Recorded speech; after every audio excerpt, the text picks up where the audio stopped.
High above, the moon graces our night sky, a silent witness to Earth's history. But have you ever wondered about its origins and the celestial ballet it performs with our planet? Approximately 4.5 billion years ago, a colossal event shaped the future of our planet. A Mars-sized body, often referred to as Theia, collided with the early Earth. This cataclysmic impact ejected vast amounts of debris into space, which eventually coalesced to form our moon. Welcome to Universe Buzz. Today's topic is eclipses and origins, the fascinating life of the moon. Fast forward to today, and the moon continues to play a pivotal role in Earth's story.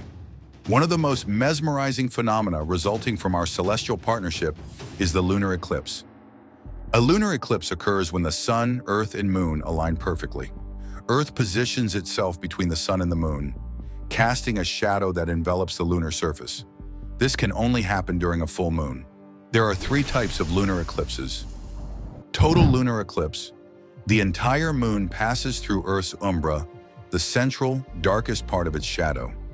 During this event, the moon often turns a deep red, earning it the nickname blood moon. This reddish hue is caused by Earth's atmosphere scattering sunlight, allowing only the red wavelengths to reach and illuminate the moon. Partial lunar eclipse.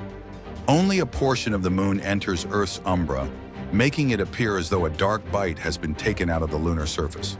Penumbral lunar eclipse. The moon passes through Earth's penumbra, the outer part of its shadow. This results in a subtle shading, often hard to notice with the naked eye. Mark your calendars for the next total lunar eclipse on March 13th to 14th, 2025. Sky watchers across the United States will have the opportunity to witness this celestial event in its entirety.